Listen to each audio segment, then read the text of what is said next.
इस वीडियो में हम समझेंगे कि डिलीवरी टू कलेक्शन तक के प्रोसेस को किस तरह से किया जाना है, किसके थ्रू किया जाना है, वो सब कुछ हम इस वीडियो में आपको समझाएंगे। ये हमारी डिलीवरी टू कलेक्शन शीट है, जिसको एफएमएस कहते हैं, फ्लो चार्ट मैनेजमेंट सिस्टम।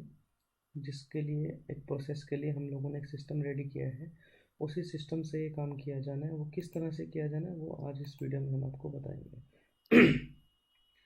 सबसे पहले शीट को रन करने के लिए हमारे पास एक फॉर्म है जिसको नाम दिया गया है इनवॉइस एंट्री।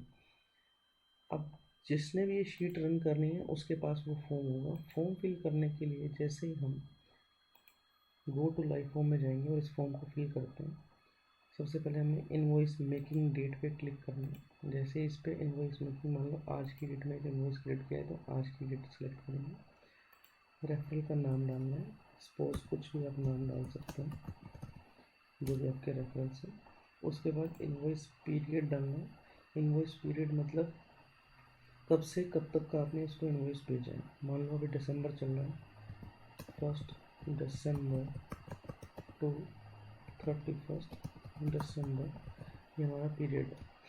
उसके बाद आते हैं ड्यू डेट। आपने आपकी जो पेमेंट है, आप जो इनवॉइस क्रिएट कर रहे हो उसकी पेमेंट आपको कब तक चाहिए, उसकी ड्यू डेट आप इस पर डाल सकते हो। तो 10 दिन बाद की चाहिए तो हमारे 10 जनवरी डाल देंगे।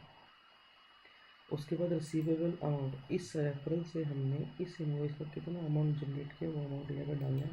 सपोज 5000 है। डालने के बाद हम इसको सबमिट कर देंगे। जैसे ही आप इसको सबमिट करोगे वैसे ही आपकी एंट्री डिलीवरी टू कलेक्शन वाले शीट के अंदर शो करनी शुरू कर देगी। और जैसे ही एंट्री यहाँ पे शो करेगी आपके एफएमएस पे वो एंट्री हाईलाइट होनी शुरू हो जाएगी। जैसे वो एंट्री यहाँ पे हाईलाइट हुई उसके बाद आपका नेक्स्ट स्टेप शुरू होता है कॉलम X to K तक का।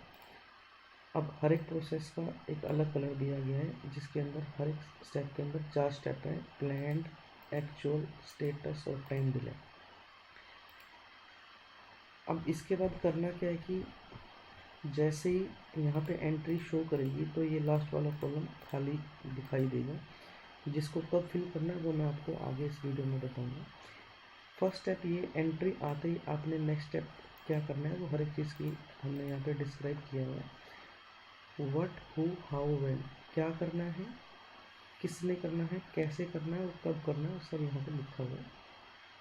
अब जैसे ही फर्स्ट स्टेप कंप्लीट होने के बाद सेकंड स्टेप पे आप जाओगे तो वहाँ पे लिखा है WhatsApp the bill to the referral और give manual bill to collection person. मतलब जो भी आपने बिल ये क्रिएट किया है या तो इसको व्हाट्सएप के थ्रू आपके रेफरल को भेज दिया जाए, नहीं तो जो आपके पास कलेक्शन पर्सन है उसको वो मैनुअली बिल दिया जाए और उसको इंस्ट्रक्शन दी जाए कि आप इस रेफरल को जाके वो बिल दे करके आओ। जैसे ही ये काम हो जाएगा बाय व्हाट्सएप या बाय कलेक्शन बॉय, जैसे ही आप इसको बिल को रेफरल के पास पहुंचा दोगे तो आपने उसके सामने वाले स्टेटस वाले कॉलम में डन लिख देना। जैसे आप डन लिखोगे आपकी एक्चुअल डेट यहाँ पर रिफ्लेक्ट होनी शुरू हो जाएगी कि आपने किस डेट को ये काम किया, इस तरह से, और टाइम के साथ में शो होने लग जाएंगे। जैसे आपका ये स्टेप कंप्लीट होता है तो उसके बाद थर्ड स्टेप आता है, इसको हम डेट वाइज कन्वर्ट कर देते हैं ताकि डेट टाइम टाइम ना आए और सिर्फ डेट यहाँ पर शो करेंगे। ठीक है, ये तो हो गया सेकेंड स्टेप। अब इसके बाद थर्ड स्टेप क्या है हमारा? थर्ड स्टेप यहाँ पे सब कुछ मेंशन किया गया है। थर्ड स्टेप हमारा है call to referral for collection. हमें अपने रेफरल को फ़ोन करना है कि आपके पास जो बिल हमने भिजवाया था उस बिल की कलेक्शन हमें कब तक मिलेगी। इससे कंफर्मेशन लेनी है और साथ में ये पूछना है कि जो बिल आपके पास आया है क्या वो सही है। अगर सही है तो इसके साथ में मैंने कमेंट में ऐड किया हुआ है fill status column as yes if bill is correct. अगर आपका बिल सामने वाले ने, रेफरल ने श्योरिटी दे दी, मतलब उन्होंने बोल दिया कि ये बिल बिल्कुल ठीक है, तो आपको स्टेटस वाले कॉलम में उसके सामने वाले सेल में यस डालना है। आगे क्या लिखा है, if bill is not correct then fill status column as no.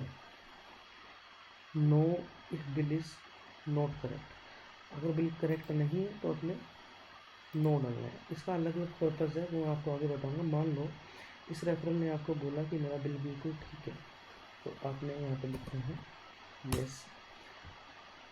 Yes जैसे आप डालोगे तो आपका नेक्स्ट स्टेप स्किप हो जाएगा, और स्किप होने के बाद आपका यहाँ पर एंट्री रिफ्लेक्ट करनी शुरू कर देगी। जैसे आपने यस लिखा तो आपका नेक्स्ट स्टेप है collected payment have to deposit in company bank account. आपकी कंपनी का जो भी करंट अकाउंट है वो कंसर्न बैंक में जाए, और जो भी अमाउंट आपने कलेक्ट किया है सबसे पहले तो उस कलेक्टेड अमाउंट को उसके सामने वाले कॉलम में रिसीव्ड अमाउंट में फिल कर दो। मान लें आपने 5000 पेमेंट भेजी थी और 5000 आपको रिसीव होगी, तो आप यहाँ पे 5000 डालोगे। जैसे आपने 5000 यहाँ पे डाल के एंटर किया तो डिफरेंस इन अमाउंट में जो रेड शो कर रहा था वो शो करना बंद कर देगा और ज़ीरो दिखाएगा। इसका मतलब आपकी पेमेंट पूरी आ गई है। अगर आपके पास 5000 नहीं है, मान लो रेफरेंस ने किसी कारणवश वो पेमेंट कम दी, तो जितनी भी आपने रिसीव की है, मान लो 4500 दी, इसमें डालने के बाद जैसे हम इसको एंटर करेंगे तो यहाँ पे रेड शो करेगा और दिखाएगा कि कितनी पेंडिंग है। तो इससे हमें क्या पता लगेगा कि इससे हमें इंडिकेशन मिलता रहेगा कि इस रेफरल से हमें ये बिल की पेमेंट अभी पेंडिंग है, ये लेनी है, जो आप कैसे भी अपने नेक्स्ट बिल में एडजस्ट करके या वापस उसको कॉल करके फॉलोअप लेके वो रिसीव कर सकते हो। इसका पर्पज़ डिफरेंस इन अमाउंट का सिर्फ इतना ही है।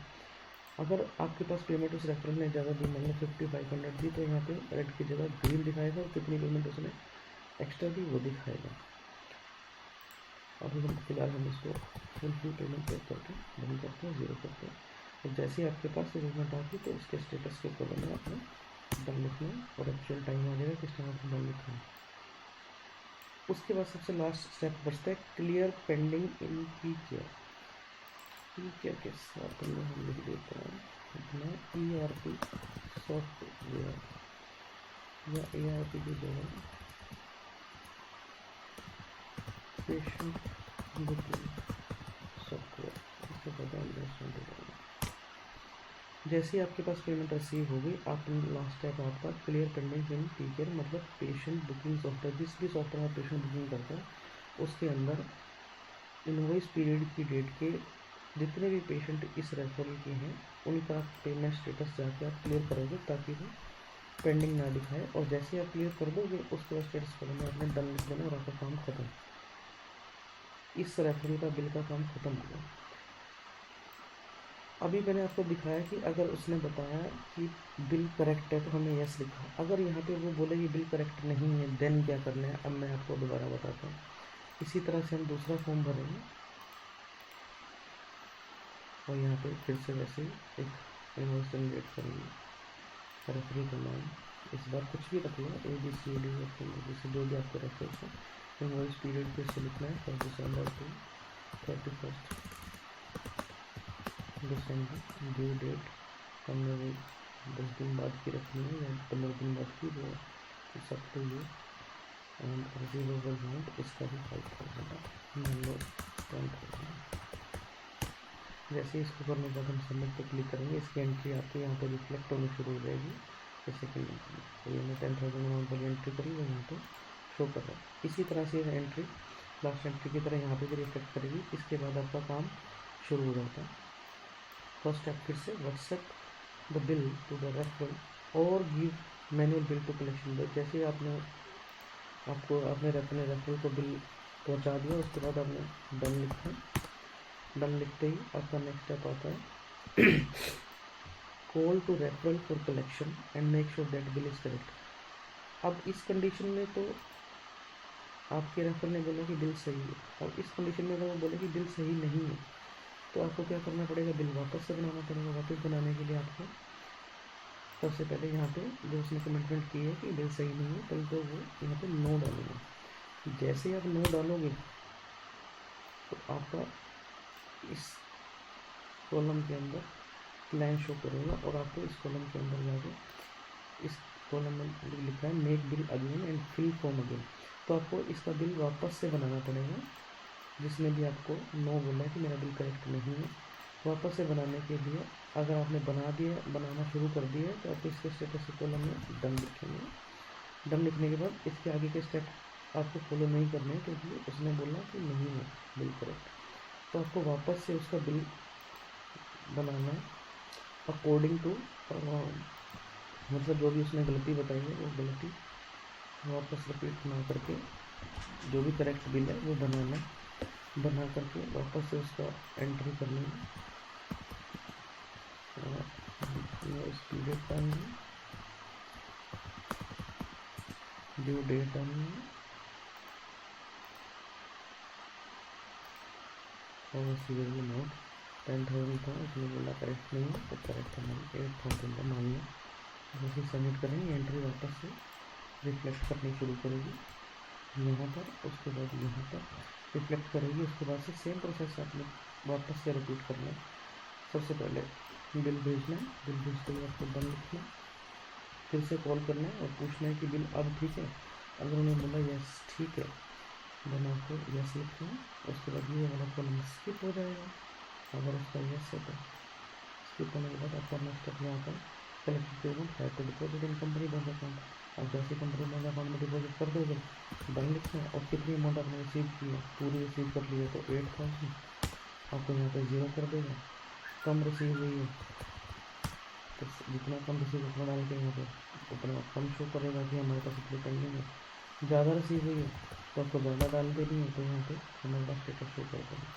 तो फिलहाल हम पूरी हिस्से डालते हैं। एंट्री करने के बाद जैसे हमने कंपनी के बैंक अकाउंट में पेमेंट डिपॉजिट करी डन लिखा है। उसके बाद नेक्स्ट स्टेप आता है क्लियर द पेंडेंस। जैसे आप पेंडेंस अपने पेशेंट बुकिंग सॉफ्टवेयर में क्लिक कर दोगे डन लिखोगे आपका ये प्रोसेस कंप्लीट हो गया। तो इस तरह से ये प्रोसेस किया जाना है डिलीवरी टू कलेक्शन का।